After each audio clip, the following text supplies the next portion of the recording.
Welcome to White Pill Radio, the roughly every other version of Theology on Air, which is not Growth of Theology by the Pint, which is a monthly gathering in Houston where we have craft beer and talk about theology, ethics, politics, social, cultural issues, all kinds of fun stuff, but we can't talk about it all in a monthly gathering, especially if we've had a beer or two. So we have a podcast every week where we talk about it, and this is our every other version of the podcast, White Pill Radio, and this is what do I say? Ultimately hopeful, post-apologetic.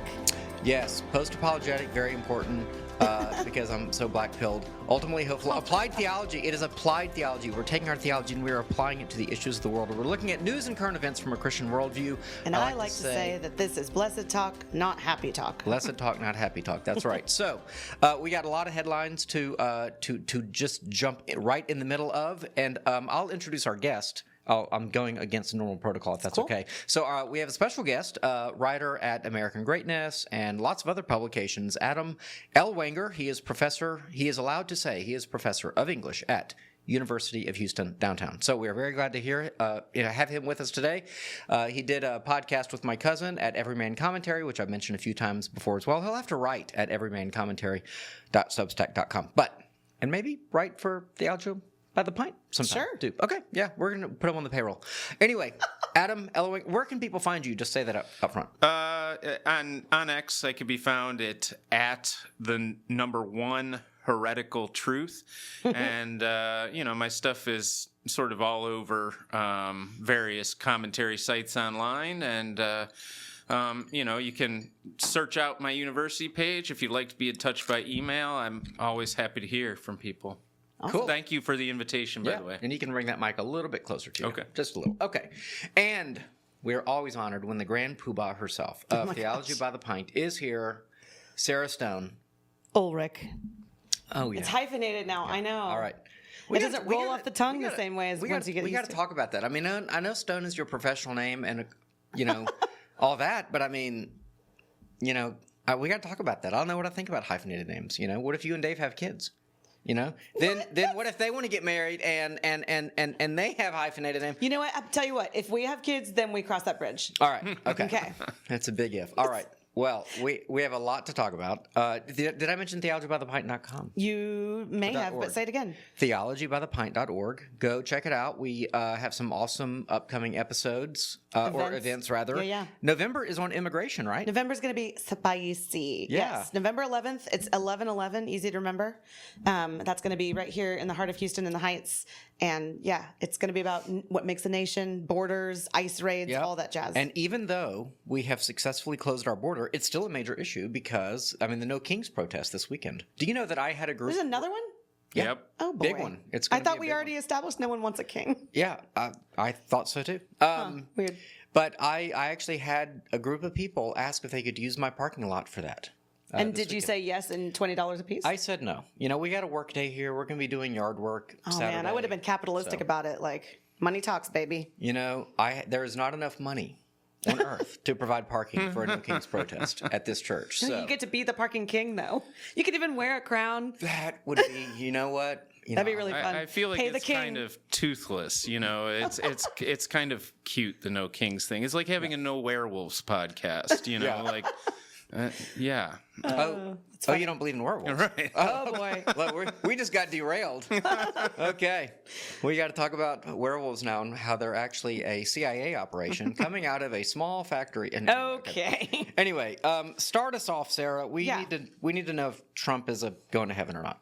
Okay. Yeah, well, Trump has made a couple of comments along the way about whether he's going to heaven or not. He made a comment several weeks ago about, I'm just trying to get to heaven. I think that might have been related to the Ukraine war. I can't remember. That's right. But then recently, in response to the peace deal in Gaza, I think this is when he was on Air Force One. Somebody asked him about the going to heaven thing, and his response was, he said, this was actually kind of his tone was more humble than normal. Yeah. It was kind of softer, And he said, I'm being a little cute. I don't think there's anything going to get me into heaven. Trump responded, I think I'm not maybe heaven bound. I'm not sure I'm going to be able to make it to heaven, but I've made life a lot better for a lot of people. And people are responding to this on lots of sides of it. A lot of Christians are like, oh, you don't even understand how heaven works. And I'm like, maybe you do understand how heaven works. A lot of his comments have made it seem like he thinks that the way that one gets to heaven is by doing a lot of good deeds. And of course, we don't believe that's to quote, the way to heaven. But there's something richer here in that there's a humility that he doesn't think he's automatically making it because he's done these good deeds. But then the thing he says, I've made life a lot better for a lot of people. That there is something Christian about that. I'm not saying that makes him a Christian. I'm not saying that's getting him to heaven. Only Jesus, him surrendering his life to Jesus is what would, put him at peace with the Father and have him live a life eternally with him. But I did not mind him saying this because it was a closer understanding to how things work than he's kind of mentioned before. And he has made life a lot better for a lot of people. And I'm glad for that. And that is something that pleases the Lord, whether it's done by a Christian or not. That's Christian. It's kingdom work, whether he's part of the kingdom yet or not. And I hope and pray that he will be part of the kingdom. Anyway, I didn't get as mad as everybody else was getting about this, What do we expect him to have, like, amazing theology? I mean, it's been said before, he grew up, to the extent he went to church at all, it was Norman Vincent Peale's church. Don't say I'm Presbyterian, so I'm like, oh. Well, whatever. I mean, I grew up Presbyterian also. Yes, Presbyterian. Yeah, but okay. I mean, like, Norman Vincent Peale, The Power of Positive Thinking, I mean, it's about as shallow as it gets. So, I mean, it's like, Mr. Rogers was by far the better Presbyterian than Norman Vincent Peale. So, yeah, I think his theology is quite limited. But let us remember what we were debating several years ago when he was asked if he needed forgiveness. Ooh, if you remember that, and he was like, well, no, I haven't really done anything wrong. I don't need to be forgiveness. And now he's like, not even thinking he's going to heaven. So something has changed. Yes. And so I think things are headed in the right direction. There still seems to be, a hesitance to declare the lordship of Christ. Yes. That seems to be language that is far from his kind of worldview but even though he's like surrounded by it now, I mean, at Charlie Kirk's memorial, for example, it was an explicit acceptance of the lordship of Christ. I mean, all of that language, it wasn't generic God stuff because Charlie didn't do that. Charlie was like explicit about what it means to follow Christ and be obedient to Christ and give one's life to Christ and one's heart and mind and soul to Christ. And it was also wonderfully explicit. So he's been surrounded by it, and I think he's been humbled by it, not to mention the assassination attempt. Well, the assassination attempt is interesting because just like the Gaza peace deal and just like so many other things that Trump has done, God is, I think we can say from the outside, using him. He's using him. And I think that God spared his life that day. I guess anytime our life is spared, we could say that God did it because he is the author of life and he's the only one that, can say when we live or die. But, the moving his head ever so slightly at just the right time, even sort of skeptical, pundits are like, that seems like there was something supernatural going on. So whether he has, like you said, accepted this lordship idea, I think God has decided to use him for his purposes. And I think that's pretty cool. Mm-hmm. Anyway, you were going to say something? Yeah, I think the assassination really marked a turning point for Trump, or the assassination attempt. And after that, he had talked in a few different occasions about how he thinks it was part of a divine plan. Mm-hmm. And that's a step forward.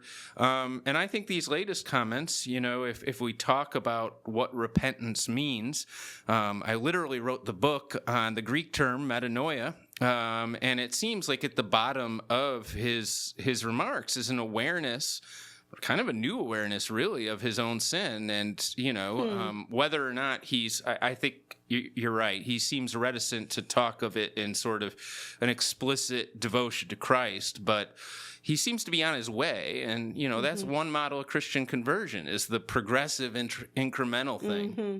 Yeah. He seems to be getting closer.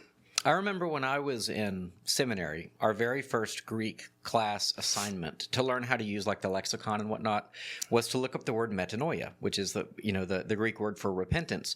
And the point the professor wanted us to get, is very liberal seminary. Oh boy, change your mind. Was how rare it is, that basically evangelicals make a big deal about repentance, but actually it's only because you can see from the Brower, what I just call it, the dictionary or whatever, right? The concordance and lexicon. It's only in the New Testament, 18 times or whatever. So it's really not that big a deal. I'm like, no, look at who says it and like when they say it. Like John, Jesus, the apostles, they say it at the beginning of their ministry. It's like corner to what they say. So I could go on for too long about metanoia, but interestingly, John doesn't use it. I think he's the only one who doesn't use it in John the Baptist. Gospels. Yes, that's absolutely right. Yeah. And just a fun fact, and then I'll leave metanoia alone. Prior to the New Testament scriptures, there are only 8 recorded words in all, or 8 recorded uses of that term in all of extant classical literature. So it was almost a term that was invented for that purpose, which I think signifies its importance. Yeah, interesting. Yeah. Well, we're hoping, for his soul. But yeah, we're hoping that he is repenting and he is getting closer to heaven. We'll put it. That's fair to say, right?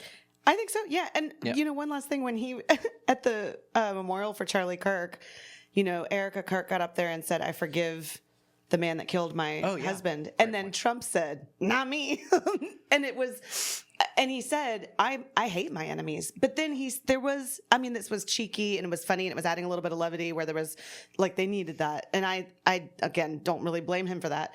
Because it's honest. Oh my gosh, that's so honest. But also, then he said, "But I know that's not the right way of things. And Erica, you might want to talk to me," and kind of like he knows, I think, that he is not quite there theologically. And that kind of humility is, I don't know. He's close. He's getting there.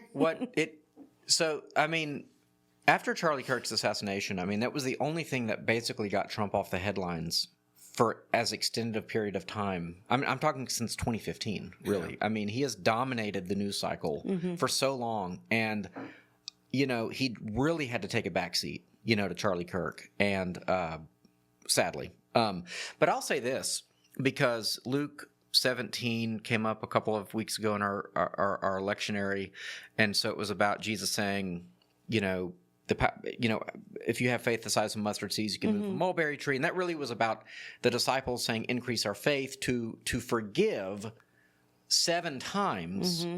And Jesus lays out this pattern, right? So if someone does something against you, you rebuke them, they repent, and then you are obligated, essentially commanded, really, even though it's difficult, you're commanded to forgive them up to 7 times. Okay. And then 70 times 7 is another passage. But I made the case that Erica Kirk was under no obligation and still is under no obligation to offer forgiveness to that kid. Now, it may be for the sake of her own soul. That's something that she needed to do, and she needs the nation to heal, and so on and so forth. And the nation is not healing, by the way, which is no fault of hers or anyone else's. Right. We're just so obviously so incredibly polarized right now.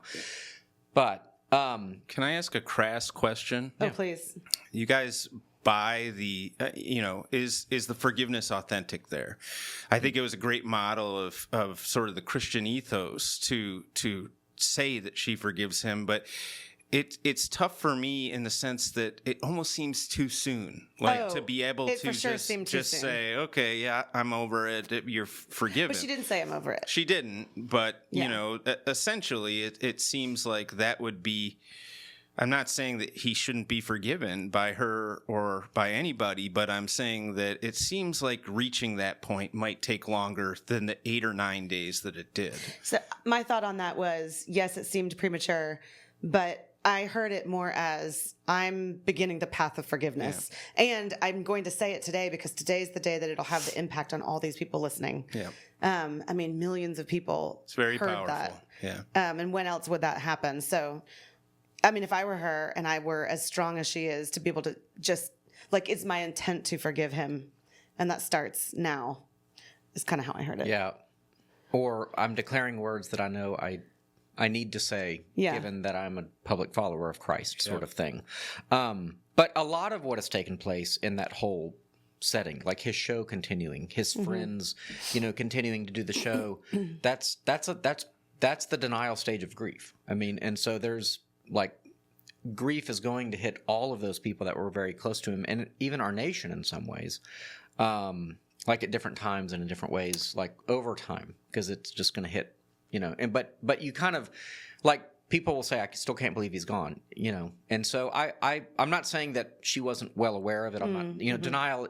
I think we all know that denial is not like a reality in a sense. But it's like you kind of get through those first couple of weeks, like because you have to, like without it really hitting home. But it's going to keep hitting home, sadly for her. So, but I think she realizes that there's a mantle that's kind of been placed on her shoulder. She's got to be a good role model. I think she's just knocking it out of the park. I feel very good about Turning Point and all of that. But it's been interesting I'll relate another story to this, which I did a screenshot of it, but the post was gone, which is Eric Trump was kind of talking about his book, Under Siege, on Benny Johnson's show. Hey guys, Sarah Stone here. Sorry to interrupt what I'm sure is a riveting podcast episode, but Theology by the Pint needs your help to continue providing these podcasts, offering our in-person events, and growing so we can bring thoughtful conversation and the hope of the gospel to a world that's increasingly walking away from church and from faith.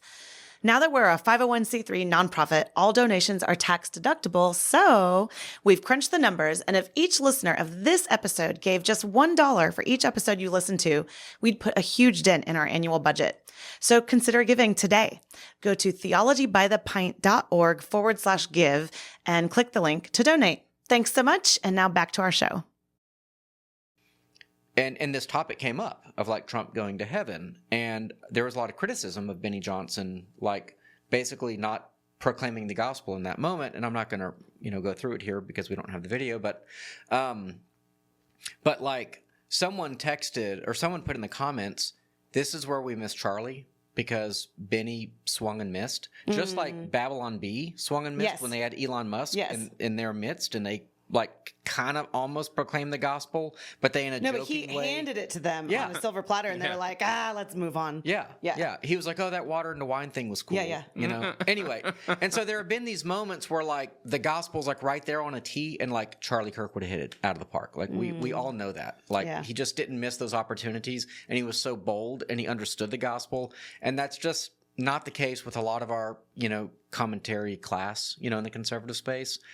So that's too bad, but and it doesn't help that Paula White is like the head of the whatever in the White House. I mean, she's a rank heretic. So, how do you really feel? You know who Paula White is? No, I mean I she's know from Florida. So I know everybody from Florida. Yeah, silly me. She's like a Joe. She's like a female, like more crass version of Joel Osteen.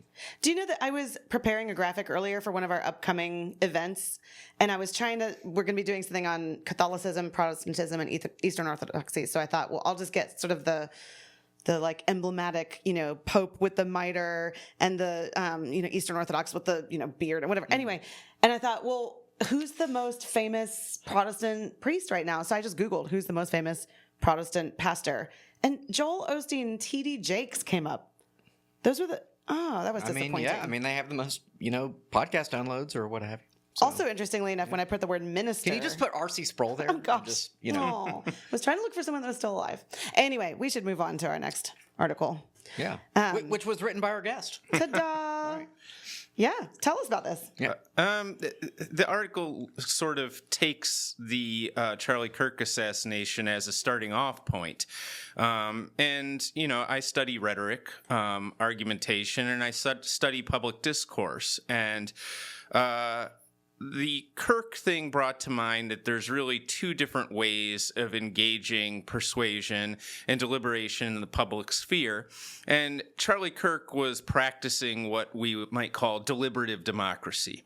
And I call that Salon rhetoric, the rhetoric of the Salon, the intellectual space, where we assume that we're going to have a good faith conversation, that there's the possibility of persuasion exists, that we're going to use rational premises to sort of work through a dialectic and towards the truth.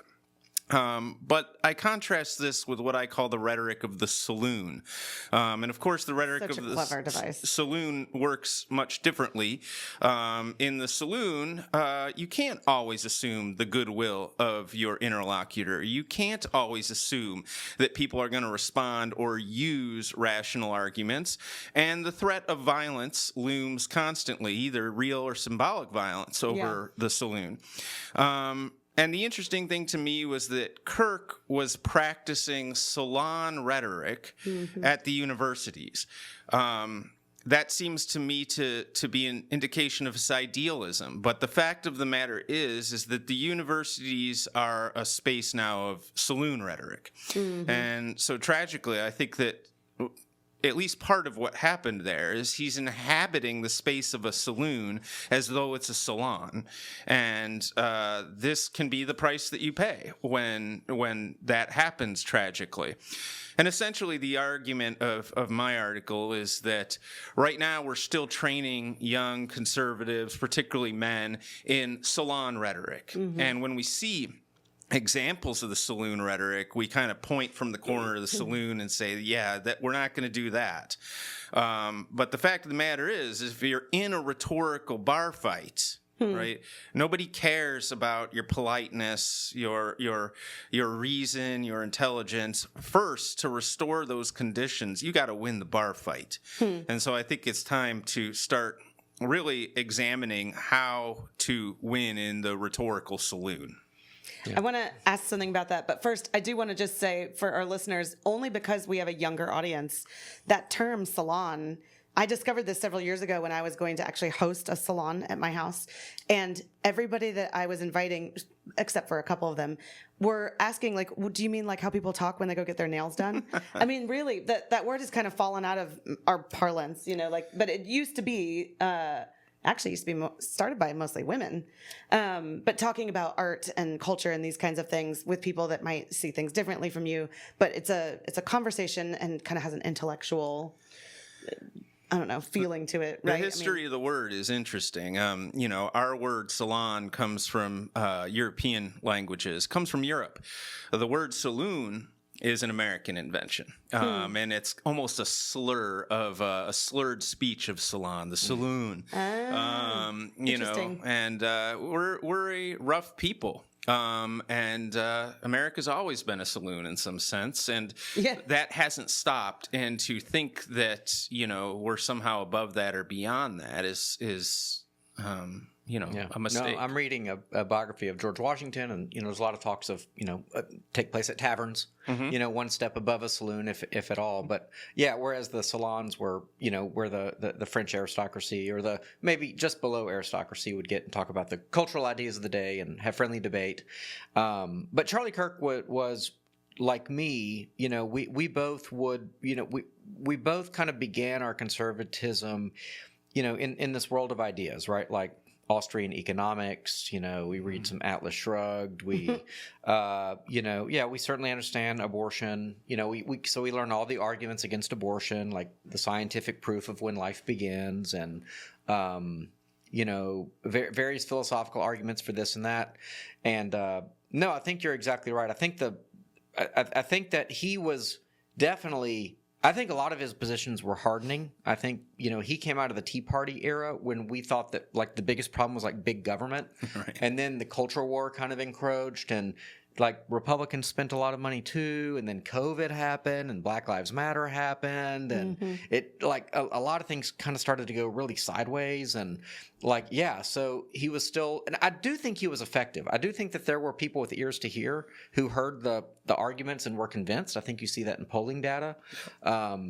Not totally, but, in large part. But let me ask a more foundational question, this was a post I saw today, which was that we have left the literary culture and we are firmly in an oral culture. And I don't know if that's true or not, but through social media, through, and I hope that's not the case, because you and I both write essays from time to time, or books, and so but the argument was that, just like the Greek philosophers were in an oral culture, or the Hebrews were in an oral culture, Jesus was in an oral, it gets hard to say that 5 times, culture. basically, therefore, certain kinds of rhetoric are going to be successful and others aren't. And if I didn't read that today, I never would have thought of that. And I don't know if we're there yet. I still think that books drive important people to big ideas. I still think that is true more than sound bites and stuff like that. You know what I mean? Yes. Memes, AI generated videos. I still think that your mind is marked by a book, and important people that will go on to change things were marked by books. Trump might be the exception to that, because I'm not sure if he's read many books. Charlie Kirk used to make a thing about read 100 books a year. Yeah. Like someone asked him, how can I be more like you? He said, read I books. cannot read 100 books a year. Ain't gonna happen. But just read more than you read now, I think was his point. You read a lot. Where do you think we are on that spectrum? I think there's something to that. Certainly working with students today at the college level, they have nowhere near the experience of text that we probably had when we were coming through school. Obviously, these technologies that have started text towards obsolescence aren't going to go away. But I agree with you that text, engaging with text rather than oral culture, really creates a certain way of thinking. It conditions how thought works. And I think that distinction will remain essentially a class marker. I think that's what it is you're not a generational marker. It will be that too. There will be far more oral citizens of the younger generations, but I still think even in that generation, sort of advanced literacy will be a class marker because it entails a different sort of thinking that fits you for different work, more or less. Interesting. Yeah. I liked this part of the article. I highlighted this last night, but I have a question for you. You said the rhetoric of the Salon assumes the rational capacity and goodwill of our interlocutors. You just said that. It starts from the premise that we can use language to find truth, settle disagreements, and mood music. No, that's fine. And settle disagreements and discover consensus. The Salon calls for a certain politeness. We're expected to speak the truth, concede the flaws in our own views, and use logic rather than emotions, et cetera, et cetera, et cetera, et cetera. We've experienced, Evan and I and the leadership team here, that if we start talking about something where there's a lot of disagreement, a lot of times people on the, quote, other side will say that we're being harmful just with our language. Yeah. So if you're right that we're moving more toward, or maybe we sort of have to win the bar fight first, how do we do that? And can we actually convince anybody at that point? Or are we just fighting? Well, I think to some extent we're just fighting, but I also think that you're right, that large parts of the left and the progressive movement have, for years, at least since 2020 and beyond, have been telling us that speech is a form of violence. Yes. And I think the way to maybe move the movable people off of that idea is to point to the fact that what rhetoric as a form of symbolic force does is serve as an alternative to violence. There's a third category that I don't discuss in the article. We've got the salon, the saloon, but there's a third category, and that's the back alley. Right, and when we can't settle it in the saloon, then we step outside, and the place outside is the place where speech is of no more utility. We've moved from symbolic force to physical violence, and so I think if we start to retrain people to think of argument and confrontation and the friction that occurs through these conversations as an alternative to violence rather than a necessary precursor to it, that might be one way. So you think that people in the saloon, as it were, can still be convinced? Yeah, I think that, we've all convinced people in the saloons. I don't know. It's not that reason never works in the saloon. Okay. It's just an acknowledgement that reason has limited utility. Aristotle, when he tries to legitimize the study of rhetoric, he points to just the limitations of logos. That you can. People are irrational. That's the fact of the matter. I would never. And, oftentimes people are persuaded by emotion or by expertise or by all sorts of irrational appeals. And to limit ourselves somehow to Augustine says this too. Augustine, 700 years after Aristotle, is saying that, Christians of his time had historically disparaged rhetoric, that this was a pagan instrument. And Augustine's point is if the Christians don't learn rhetorical strategies, they're just going to be sheep among wolves. Yeah. And that rhetoric, even these irrational forms of persuasion, which we find more in the Saloon, can nevertheless be powerful means to convince people. And we need to avail ourselves of them. Interesting. I think of a couple of things. Well, first of all, when I say this is a post-apologetic show, it's in part because of this observation that apologetics, rational apologetics, is exactly what the generation that I'm speaking to is not really that interested in, if I'm honest. So a lot of times my conversation are about posture. I mean, I want to be challenging. My ultimate goal apologetically is to get them to realize the absurdity of their worldview. Realize the absurdity of their worldview. The problem is that they really don't mind it. They often will sort of gleefully, say, yeah, I'm an absurdist, or I believe in absurd things. I mean, what are you going to do about it, kind of thing. And it's like, I don't know what to do with people who have embraced, irrationality as a kind of worldview. If you're 25 years old today, have you ever seen anything other than an absurd, disordered society? Well, I mean, the gender question and these sorts of questions are firmly in that category of conversation. And even those who are not transgendering themselves or whatever, transitioning themselves, they support people who do, so it's kind of supporting a kind of fully irrational position. So, so there's that. And then, I also I've mentioned this before, but I think a lot about what a guy named, I think his name was Jay Smith. He did evangelism to Muslims in London. He was an American, but he would go to Hyde Park, which is like a place, and that you get on a literal, like you stand on a soapbox and you argue. And he learned if you don't get in their face, they don't respect you. And so I have taken a somewhat of a hostile posture, from time to time when talking to people, and it's not like, hey, Jesus loves you. Please come love Jesus. I believe that I've taken that posture because I think it's the only way to cut through.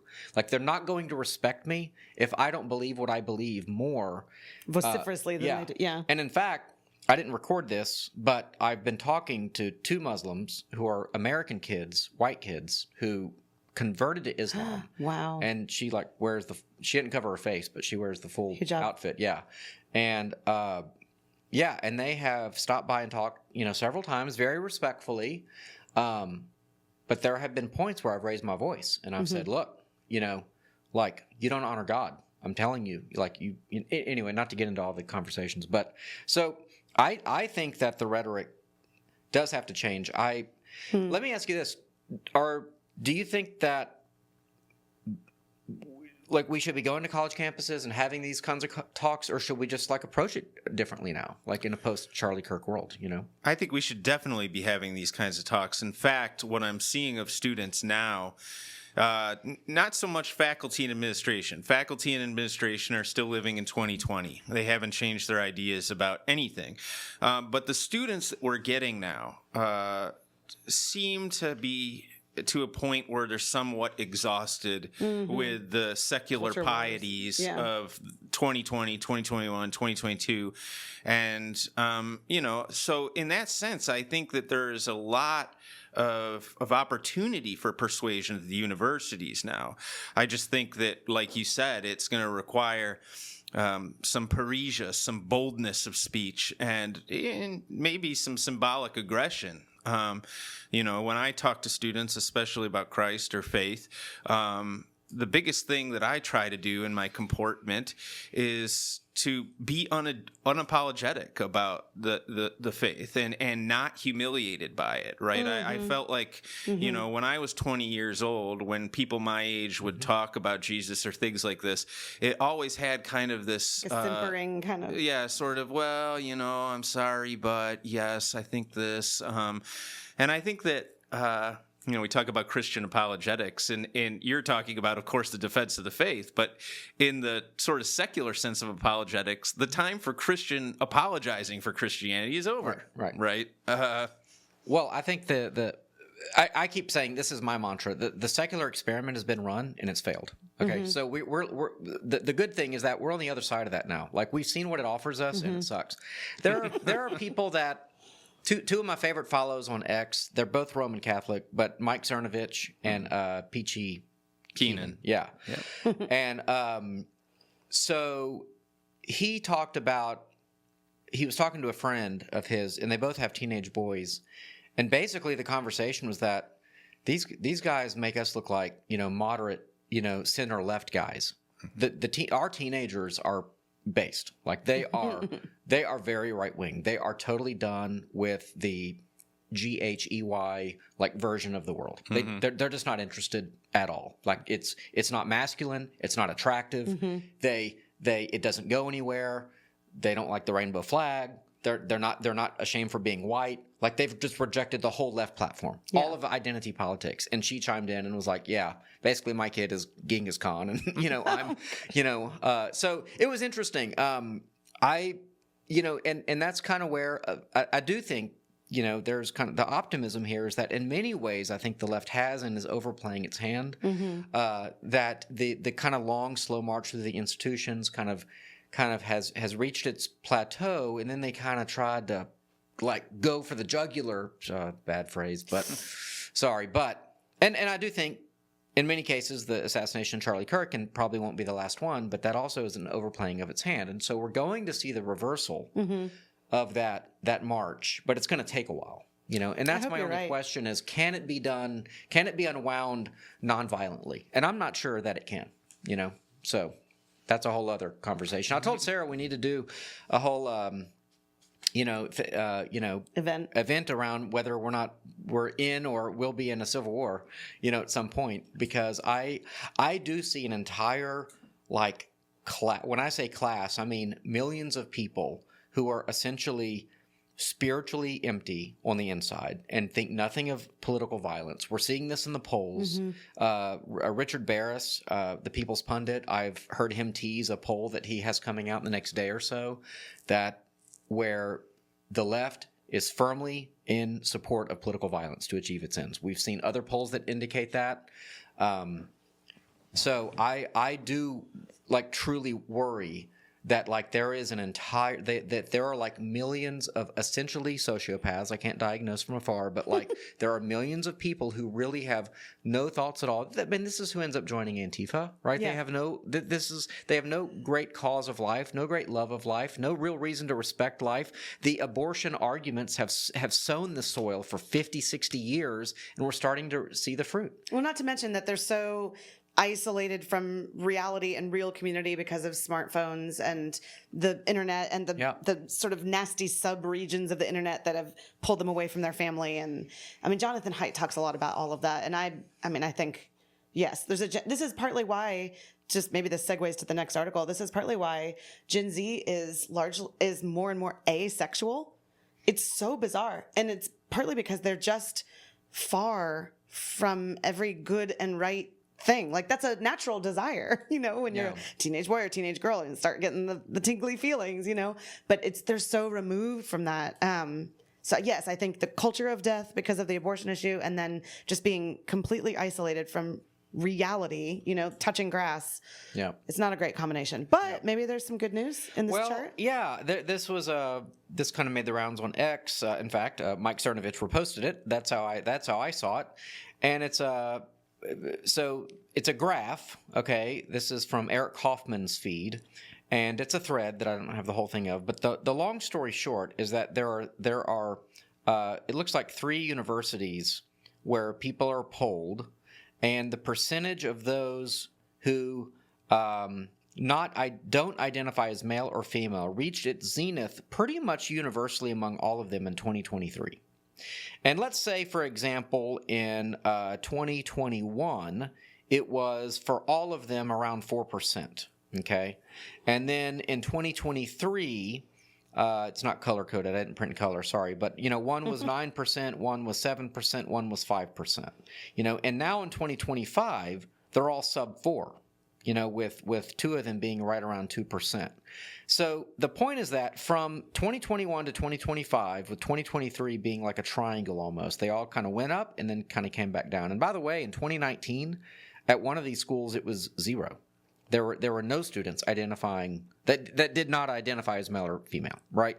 So the point, and this is Carolyn Downey's comment on it. She said this was obviously a fad, but many people fell for the fad and went under the knife, with doctors, offices, and schools encouraging it, and now the bodily and emotional harm will haunt them for the rest of their lives. So, we have talked about this on the show in the past, that this appears to be a phenomenon, a social phenomenon. Contagion. Social contagion, thank you. And the good news is that it seems like it's sort of peaked. It's not disappeared by any measure. The problem is, in the period of that peaking, how many people did do something to their body, or I would say even commit ideologically to something that they are too proud to walk away from now. Yeah. I mean, because this is all tied into that, to the violence leftists as well, which obviously in the case of Charlie Kirk, I think it's obvious, but assuming Tyler Robinson really shot him and all of that.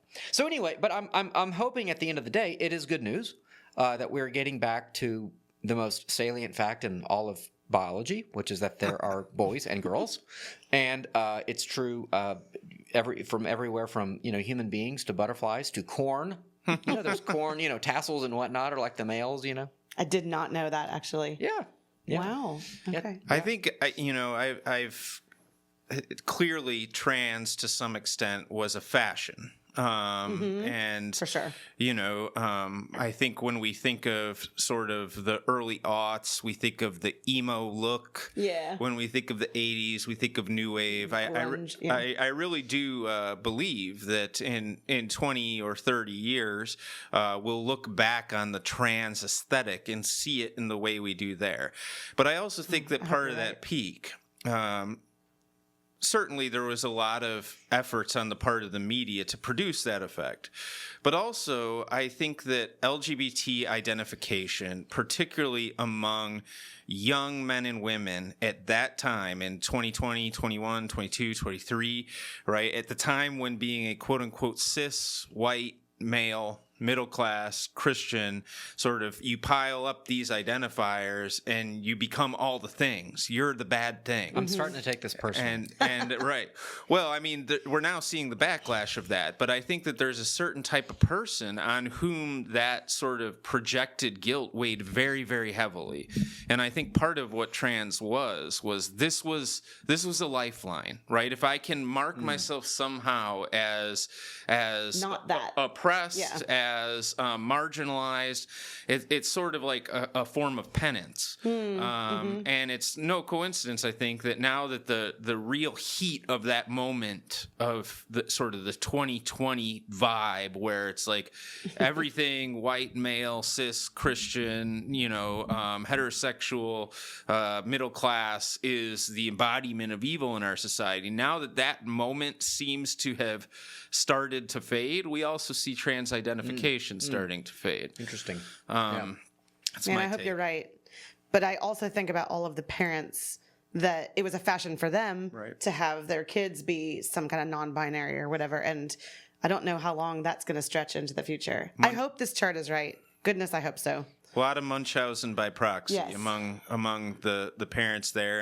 And that's one of the reasons why this will never fully go away, as you said, because so many people have been marked physically, literally by it. Yeah. You're going to have to defend it to the hilt. Right. Yeah. You can't go back now. Yeah. Yeah. Sadly, for several people, they literally cannot. But we'll keep monitoring this on the show as time goes on, and we'll hope that. I really want to see these surgeons put in jail. Oh, yes. These pictures I've seen. I saw one today of a surgeon with a young woman with the scars, where her breasts were removed, and that is like, I'm the millionth person to say that, but it is Mangala type stuff. Okay, it is like medical experimentation, like do no harm, first primary violation of the Hippocratic Oath, and I'm just going,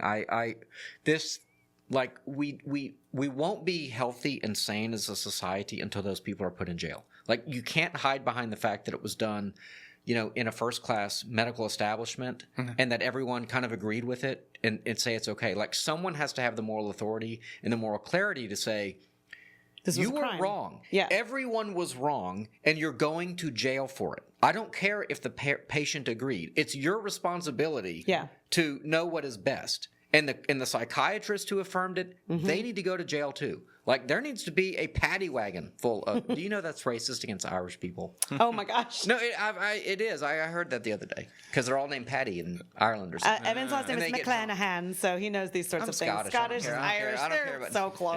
Anyway. I would just add to the trans thing before we move on that, you need a totally secular image of the body to be able to go down that road to begin with. Yeah.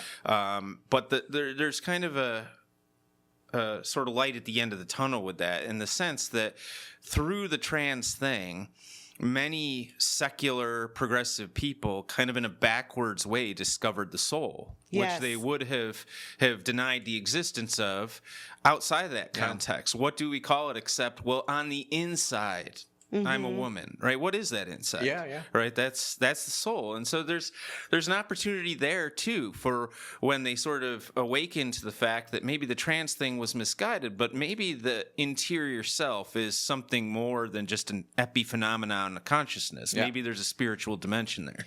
Do you guys know this name, Nisa Powers? Nope.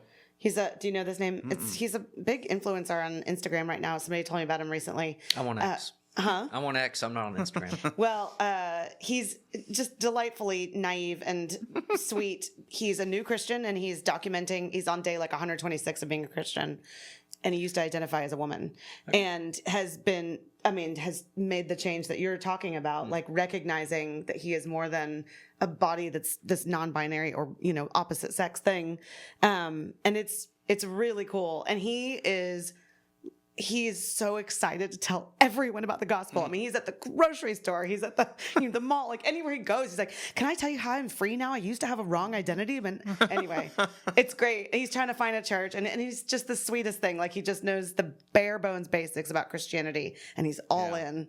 Well, anyway. I hope he lives in L.A. and he comes across Megan Fox in the vegetable aisle. Because doesn't she have Megan Fox, the actress? I know who she is, and every her man thinks. all three of her kids are trans.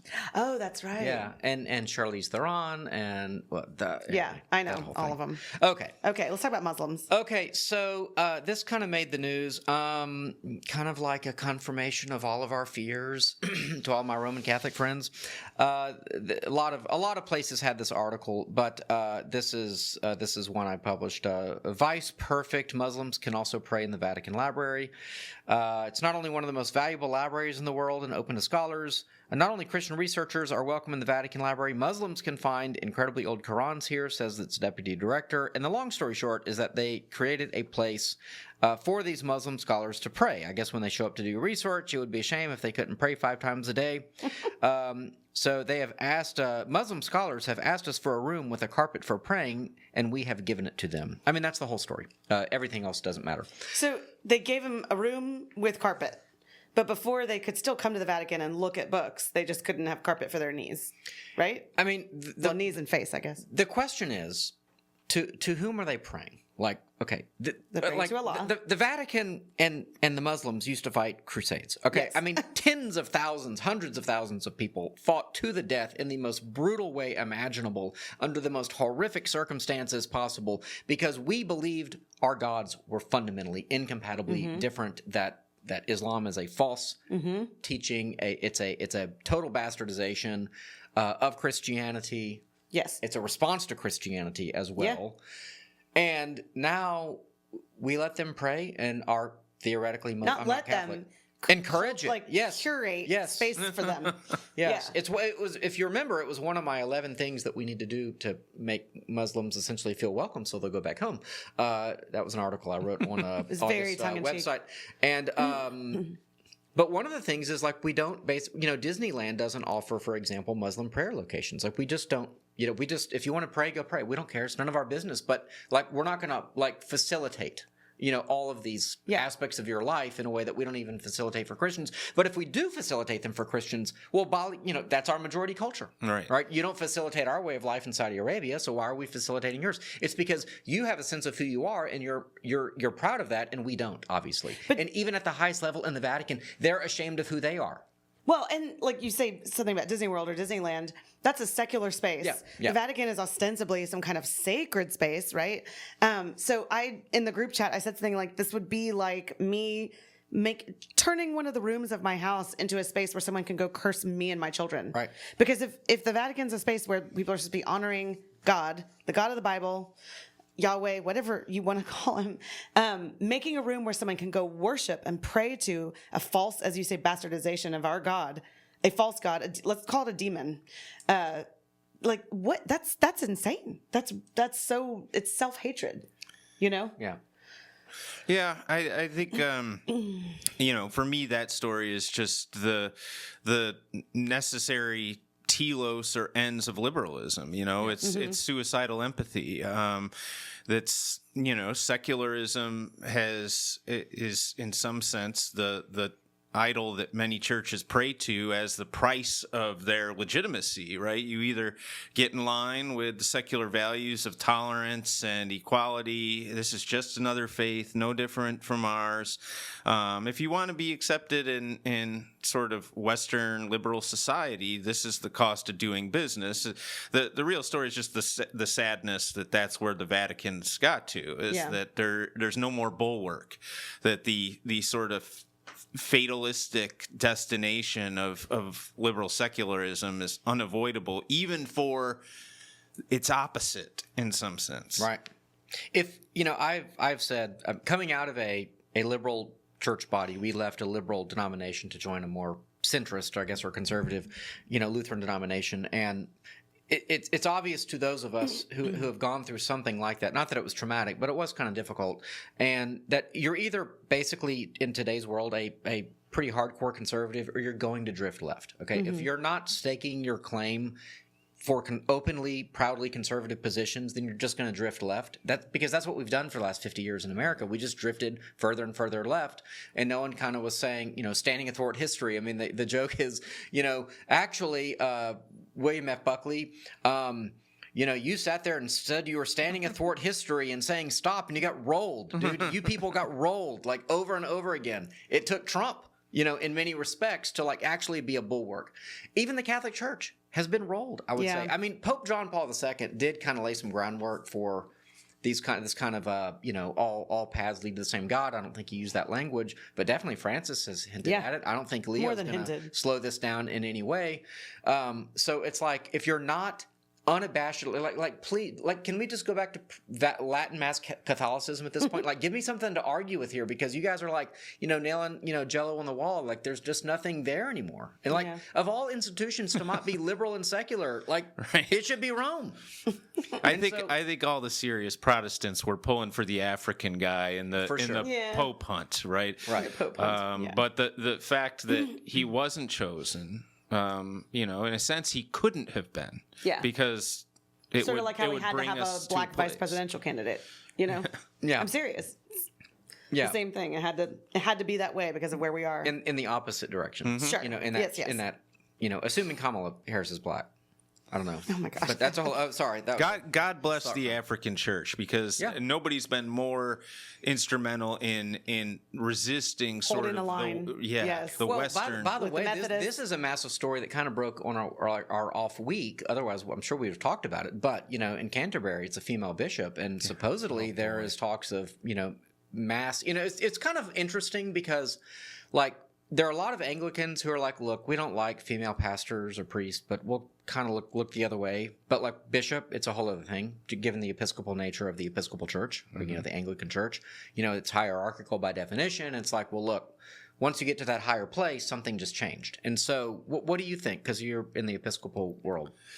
What do I think about what? The Canterbury thing? Well, okay. Do you think that 40 million African Anglicans are going to leave fellowship with Canterbury?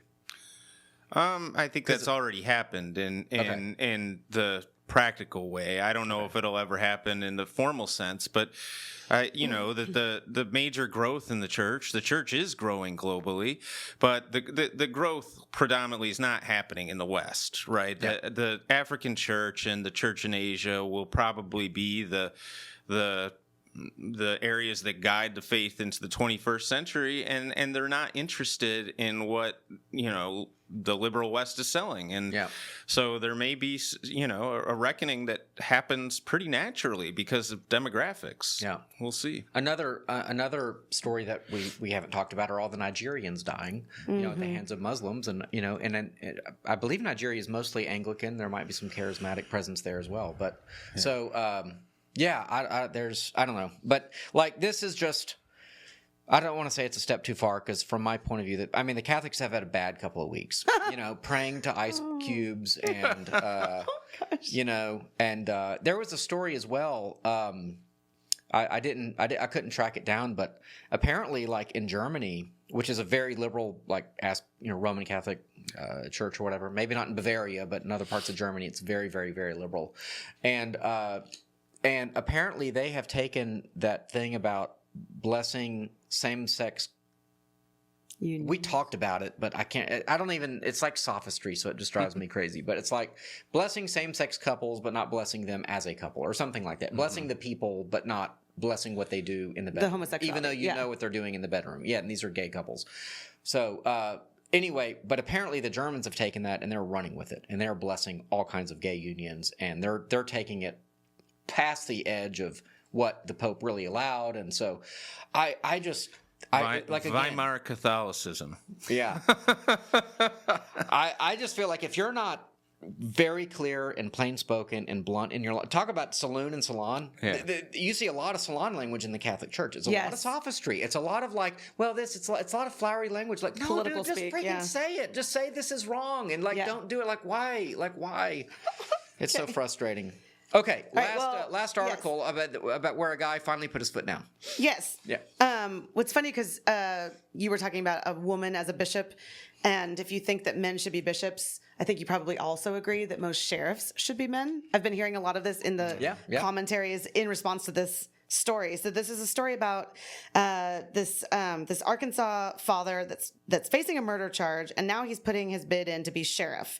So there are a couple big questions happening here, but basically, it says back in October 2024, Spencer, this man, shot and killed 67-year-old Michael Fossler. Spencer had reported his 14-year-old daughter missing, later finding her with Fossler. This was not the first time, right?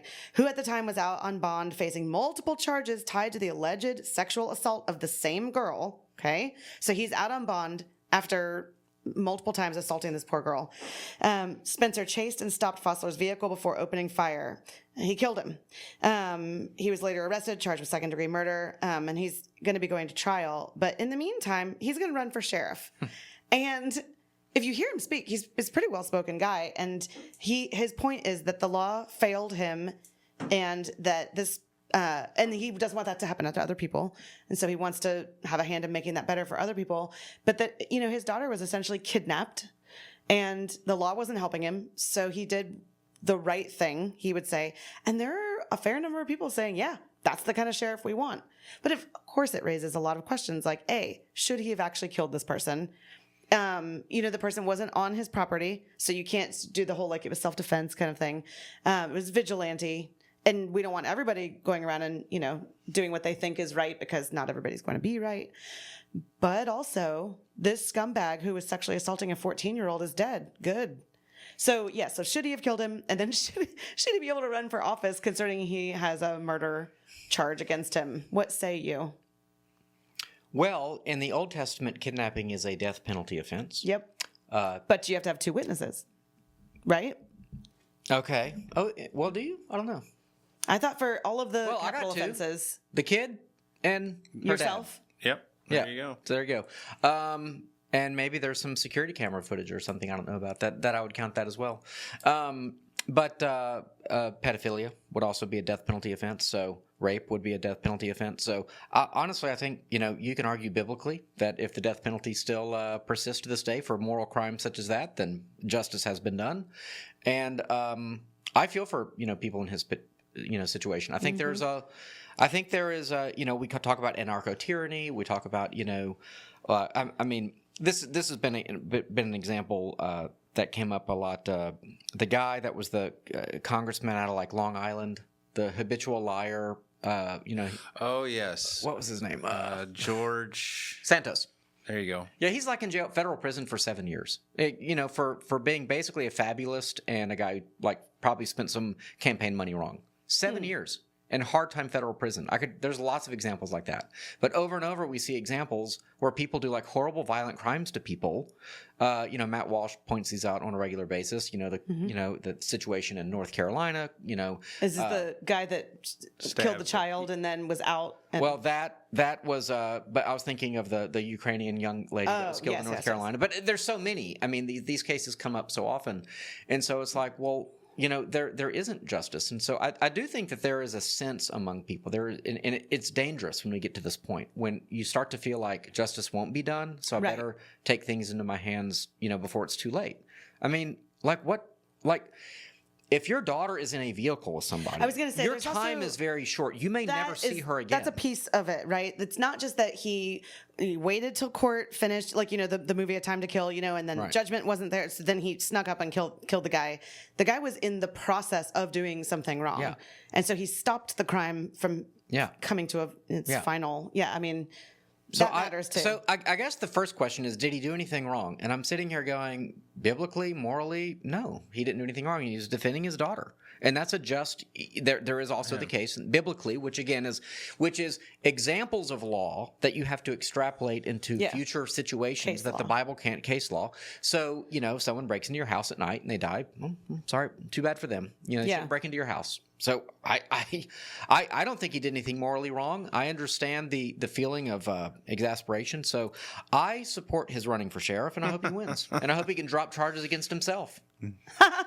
But what do you say about this idea that it sets a precedent for vigilante justice that's not always going to be rightly done? Well, in America, we have a system of justice where each case is determined by investigators, district attorneys, often grand juries, and eventually a jury of your peers. And I think that in situations like this, I'm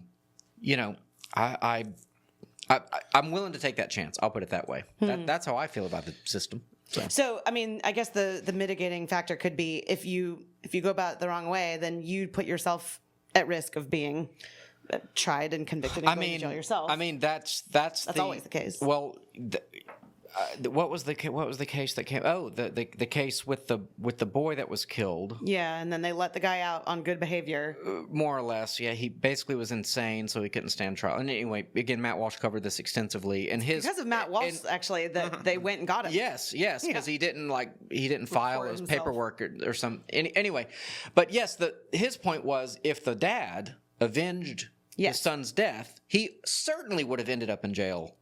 For first degree premeditated murder, and or if he did that after the fact, and even though that's probably justifiable, and so I think that when people feel that way, you're going to see more stuff like this. So better to deal with criminal behavior again, this biography of like George Washington. I mean, what he did to like soldiers that, he would have lashed them like 500 times.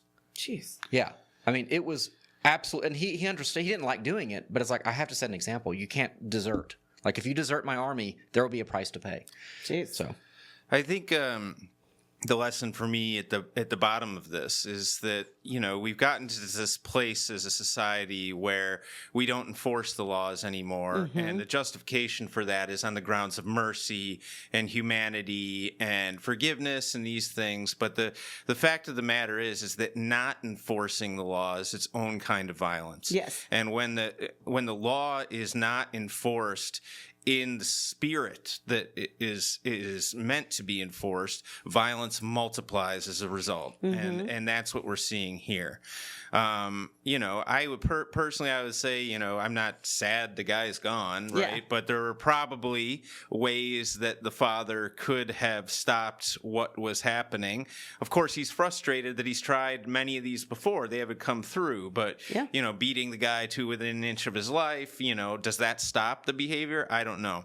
As a side do what Biden says and shoot him in the leg, As a side note, I would say that if we're going by the standards of the Old Testament, this girl would have been married by this time. I do think that Okay, then I'm for that. this is a big tension, though, is that we've gotten to a point where marriage has been so delayed for young people, and that's become what the good thing is to do. That's fundamentally at odds with the sexual drives of people. Essentially, the further we push it along, the further we're demanding, at least from a faith perspective, that you refuse to gratify those urges. And effectively, I think that leads people into sin. Now, obviously, that's not the case that we're talking about with an adult man. I was going to say, let's be clear. You're not saying that. No, that is not what I'm saying. I'm saying just as a sort of separate issue, if we're looking at the Old Testament, the 14-year-old girl would likely already be in, another man's household. Yeah. But she's in her father's household. She is, and that's what we saw. I mean, the lesson for me is that, what did the kids say? FAFO. I'm not going to spell out the acronym, but F around, find out. Yes, Yeah. Not enforcing the law is a form of violence too, and absolutely. we need to, if you don't want this kind of violence, then enforce the law. Yeah, absolutely. Well, I have to. I got to run. So that's the law I'm bound to today. Where can people find you, Adam? People could find me most easily on X at the number 1 heretical truth, or I'm writing all over the place. My university email address is my last name Ellwanger, A for my first name Adam, at UHD. That's University of Houston downtown.edu. And I want to thank you guys again very much for the invite. It's been a blast. Hope you come back. Yeah. Who are you? I'm Sarah Stone. I'm the executive director for this whole shebang. And you can find information about me and Evan on the leadership page of theologybythepint.org, and also find out about upcoming events. You should join us on 11/11, and also on December 9th. We're going to be talking about, did we colonize Christmas? So good things coming. And I'm Evan. I'm the pastor at First Lutheran, flhouston.org. Check us out. Thanks for listening, and until next time, we encourage you to question freely, think deeply, and disagree as needed.